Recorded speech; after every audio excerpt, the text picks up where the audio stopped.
বিসমিল্লাহির রহমানির রহিম। প্রিয় দেশবাসী, আসসালামু আলাইকুম। মহান সৃষ্টিকর্তার কাছে শুকরিয়া, তিনি বহু প্রতীক্ষিত ত্রয়োদশ জাতীয় সংসদ নির্বাচন এবং জুলাই জাতীয় সনদ সংবিধান সংস্কার বাস্তবায়ন আদেশ 2025 এর উপর অনুষ্ঠিতব্য গণভোটের তফসিল নিয়ে আপনাদের সামনে হাজির হওয়ার সুযোগ দিয়েছেন। বক্তব্যের শুরুতে মহান বিজয় দিবসের প্রাক্কালে দেশবাসীকে জানাই অগ্রিম শুভেচ্ছা। মহান মুক্তিযুদ্ধে শহীদদের প্রতি জানাচ্ছি বিনম্র শ্রদ্ধা এবং তাদের আত্মার মাগফিরাত কামনা করছি।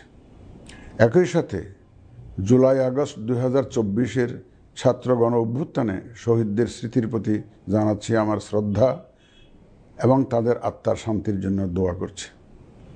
মহান মুক্তিযুদ্ধ থেকে শুরু করে 2024-এর ছাত্র গণ অভ্যুত্থান পর্যন্ত সার্বভৌমত্ব এবং গণতন্ত্র প্রতিষ্ঠা ও রক্ষার সকল আন্দোলনে যারা আহত, নির্যাতিত ও ক্ষতিগ্রস্ত হয়েছেন তাদের প্রতি জানাই আমার আন্তরিক সমবেদনা। আহতদের দ্রুত আরোগ্য এবং স্বাভাবিক জীবনের জন্য প্রার্থনা করছি। প্রিয় দেশবাসী, জাতি হিসেবে আমাদের অমোঘ শক্তি হচ্ছে স্বাধীনতা, সার্বভৌমত্ব ও গণতন্ত্রের জন্য আমাদের ভালোবাসা ও আত্মত্যাগ। জাতির প্রত্যাশাকে ধারণ করে আমাদের সংবিধান রাষ্ট্রের উপর জনগণের একচ্ছত্র মালিকানা নিশ্চিত করেছে। জনগণের প্রতিনিধিত্বশীল মালিকানা প্রতিষ্ঠার একমাত্র পথ হচ্ছে নির্বাচন। দুঃখজনক হলেও সত্য যে মানসম্মত নির্বাচনের অনুপস্থিতি প্রায়শই আমাদের ঐতিহ্য এবং সামষ্টিক প্রত্যাশাকে ম্লান করেছে। এমনই এক প্রেক্ষাপটে 2024-এর গণ অভ্যুত্থান সংঘটিত হয়েছে। আমাদের ভাই বোন সন্তানদের রক্তের উপর দাঁড়িয়ে আমাদের অঙ্গীকার হচ্ছে একটি সুষ্ঠু ও সুন্দর নির্বাচন অনুষ্ঠান, যা জাতি হিসাবে আমাদের প্রত্যাশা পূরণ করবে এবং বিশ্ব দরবারে আমাদের ভাবমূর্তি উজ্জ্বল করবে। আমার দৃঢ় বিশ্বাস আপনারা একই প্রত্যাশা ধারণ করেন এবং একই অঙ্গীকারাবদ্ধ। প্রিয় দেশবাসী, সুষ্ঠু ও গ্রহণযোগ্য নির্বাচনের লক্ষ্যে গত এক বছরে আমরা বেশ কিছু গুরুত্বপূর্ণ কাজ সম্পাদন করেছি। একটি স্বচ্ছ নির্বাচনের পূর্বশর্ত হচ্ছে একটি নির্ভুল, পূর্ণাঙ্গ ও স্বচ্ছ ভোটার তালিকা। আমরা শুরুতেই এই কাজে হাত দিই। গত এক বছরে নতুন ভোটার অন্তর্ভুক্তির পাশাপাশি ভোট বিমুখ এবং বাদ পড়া প্রায় 45 লক্ষ ভোটারকে তালিকায় অন্তর্ভুক্ত করা হয়েছে এবং 21 লক্ষাধিক মৃত ভোটারকে তালিকা থেকে বাদ দেওয়া হয়েছে। নারী ভোটারদের যথাযথ অন্তর্ভুক্তির অভাবে পুরুষের সাথে নারী ভোটারের ব্যবধান বেড়ে প্রায় 29 লক্ষে গিয়ে দাঁড়ায়। বাদ পড়া নারী ভোটারদের মাঝে সচেতনতা সৃষ্টির মাধ্যমে সেই ব্যবধান উল্লেখযোগ্যভাবে কমিয়ে আনা হয়েছে। আইন সংশোধন করে ভোটার হওয়ার যোগ্যতার তারিখ প্রতি বছর 1 জানুয়ারির পরিবর্তে কমিশন কর্তৃক নির্ধারিত দিনে নির্ধারণ করা হয়েছে। এর ফলে 31 অক্টোবর 2025 পর্যন্ত যোগ্য তরুণ ভোটারগণ ভোট দিতে পারছেন। গত 18 নভেম্বর প্রকাশিত তালিকা অনুযায়ী বর্তমানে দেশে ভোটারের সংখ্যা দাঁড়িয়েছে 12,76,95,183 জনে। এর মধ্যে পুরুষ ভোটারের সংখ্যা 6,48,14,907 জন এবং নারী ভোটারের সংখ্যা 6,28,79,042 জন। গত এক বছরে নির্বাচন কমিশনের সক্ষমতা বৃদ্ধির পাশাপাশি সংশ্লিষ্ট সকলের জবাবদিহিতা বাড়াতে আমরা বহুবিধ আইনি ও কাঠামোগত সংস্কার সম্পন্ন করেছি। গণপ্রতিনিধিত্ব আদেশ এবং রাজনৈতিক দল ও প্রার্থীদের আচরণবিধিতে যথাযথ পরিবর্তন, সংশোধন ও পরিমার্জন করা হয়েছে। নির্বাচন ব্যবস্থা সংস্কার কমিশনের বিভিন্ন সুপারিশের পাশাপাশি নির্বাচন কমিশনের নিজস্ব মূল্যায়ন ও অংশীজনের পরামর্শের ভিত্তিতে এসব সংস্কার করা হয়েছে। এই উদ্যোগ সফলভাবে সম্পন্ন করতে সহযোগিতার জন্য আমি অন্তর্বর্তীকালীন সরকার, নির্বাচন ব্যবস্থা সংস্কার কমিশন ও জাতীয় ঐকমত্য কমিশন সহ সকল অংশীজনদের জানাই আমার কৃতজ্ঞতা।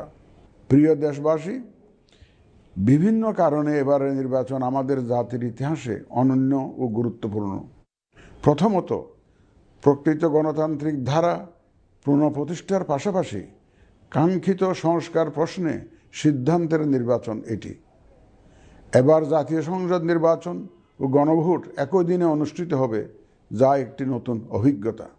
দ্বিতীয়ত, সংশ্লিষ্ট সকল রাষ্ট্রীয় ও গণতান্ত্রিক প্রতিষ্ঠানের জন্য এই নির্বাচন হচ্ছে সক্ষমতা প্রমাণ করে ভাবমূর্তি পুনরুদ্ধারের অনন্য সুযোগ।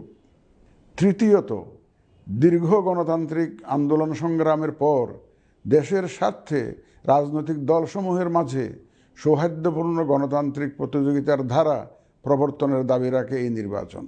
চতুর্থত, প্রায় অকার্যকর পোস্টাল ভোট ব্যবস্থাকে পরিমার্জন করে এই নির্বাচনে একটি কার্যকরী রূপ দেয়া হচ্ছে। বিশেষ করে বাংলাদেশের অন্যতম চালিকা শক্তি আমাদের রেমিটেন্স যোদ্ধা তথা প্রবাসী বাংলাদেশি ভোটারদের প্রথমবারের মতো ভোটের আওতায় আনা হচ্ছে। একইভাবে প্রথমবারের মতো ভোটের আওতায় আসছেন আইনি হেফাজতে থাকা ভোটারগণ। এছাড়াও নিজ নির্বাচনী এলাকার বাইরে কর্মরত সরকারি কর্মচারী এবং নির্বাচন অনুষ্ঠানের সাথে সম্পৃক্ত ব্যক্তিগণ পোস্টাল ব্যালটের মাধ্যমে এবার ভোট দেবেন। প্রিয় ভোটারবৃন্দ, ভোট আপনার শুধু নাগরিক অধিকারই নয়, বরং পবিত্র আমানত ও দায়িত্ব। এই দায়িত্ব সচেতনভাবে আপনারা পালন করবেন, এ আমার বিশ্বাস। যে কোনো ভয়ভীতি, প্রলোভন, প্রবঞ্চনা এবং সীমাবদ্ধতার ঊর্ধ্বে উঠে নিঃসংকোচে আপনাদের ভোটাধিকার প্রয়োগ করুন। আপনাদের নিরাপদ ও উৎসবমুখর অংশগ্রহণ নিশ্চিতকল্পে সংশ্লিষ্ট সকল প্রতিষ্ঠান ও বাহিনী কাজ করবে। ধর্ম, গোত্র, গোষ্ঠী, লিঙ্গ নির্বিশেষে সকলে এই আনন্দ আয়োজনে অংশগ্রহণ করুন। পরিবারের প্রতিবন্ধী, বয়স্ক ও সন্তান সম্ভবা মা সহ সকলকে নিয়ে ভোট দিতে আসুন।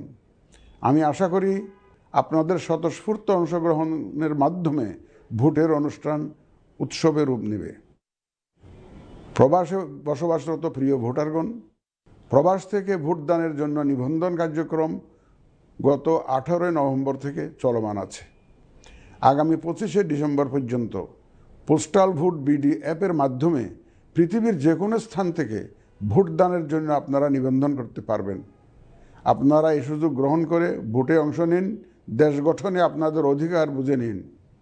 প্রবাসী ভোটারগণ ছাড়াও দেশের ভিতরের 3 ধরনের ভোটার পোস্টাল ব্যালটে ভোট দিতে পারবেন, যা ইতিমধ্যে উল্লেখ করেছি।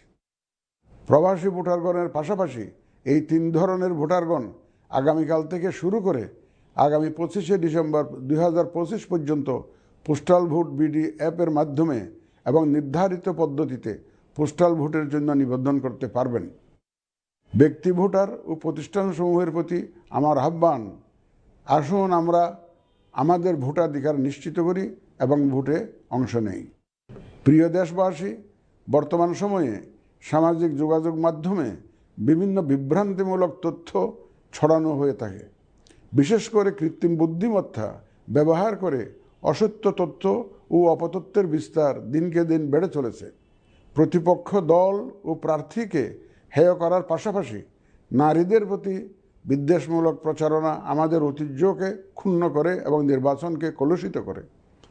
দেশের প্রচলিত আইন অনুযায়ী এসব রোধে প্রয়োজনীয় ব্যবস্থা গ্রহণ করা হবে। আপনাদের প্রতি আমার বিশেষ অনুরোধ, অসত্য এবং অসৎ উদ্দেশ্যে প্রচারিত কোনো তথ্যে কান দিবেন না, গ্রহণ করবেন না। মনে রাখবেন, অসত্য তথ্য শেয়ার করাও শাস্তিযোগ্য অপরাধ। আমি এবার নির্বাচনে অংশগ্রহণে ইচ্ছুক প্রার্থী এবং দলসমূহের প্রতি 2-1টি কথা বলতে চাই। আসুন আমরা আচরণবিধি মেনে একটি শান্তিপূর্ণ ও উৎসবমুখর নির্বাচন নিশ্চিত করি। শান্তিপূর্ণ সহাবস্থান এবং পারস্পরিক শ্রদ্ধা নিশ্চিত করে ভোটারদের বিশ্বাস ও আস্থা অর্জনই হোক আপনাদের লক্ষ্য। নির্বাচনে দায়িত্ব পালনকারী প্রিয় সহকর্মীবৃন্দ, নির্বাচন কমিশন স্বচ্ছতা, নিরপেক্ষতা এবং দৃঢ়তার সাথে দায়িত্ব পালনে বদ্ধপরিকর। কমিশনের অংশ হিসাবে আপনারা নির্ভয়ে সততা ও নিরপেক্ষতার সাথে দায়িত্ব পালন করবেন। মনে রাখবেন, এ ব্যাপারে কোনো শিথিলতা বা গাফিলতি সহ্য করা হবে না। একটি সুন্দর ও গ্রহণযোগ্য নির্বাচন অনুষ্ঠানে সংবাদ মাধ্যম ও পর্যবেক্ষক সংস্থার সহকর্মীদের ভূমিকা অপরিসীম। আপনারা স্বাধীনভাবে সর্বোচ্চ পেশাদারিত্ব, নিরপেক্ষতা ও বস্তুনিষ্ঠতার সাথে আপনাদের দায়িত্ব পালন করবেন, এটিই আমাদের প্রত্যাশা।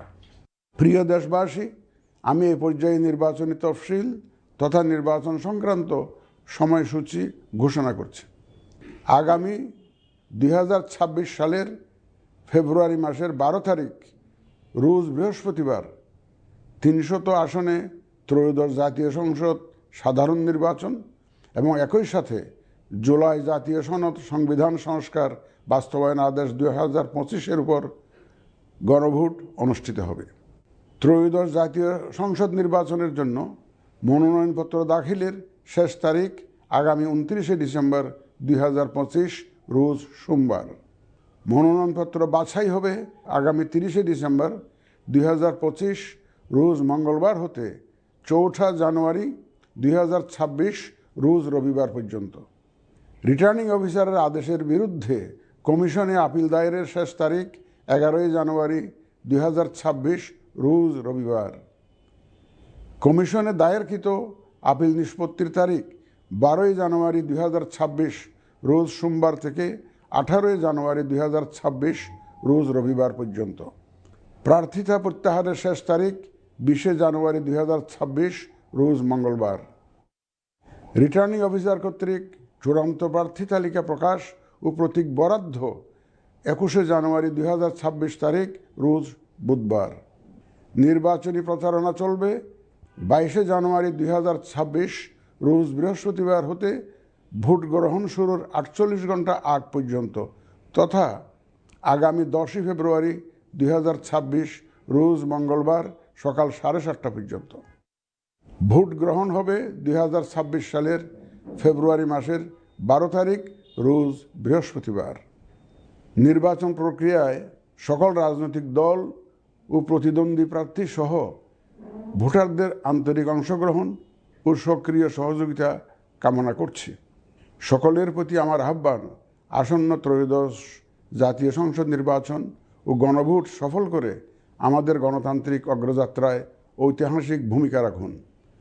মহান আল্লাহ আমাদের সহায় হন।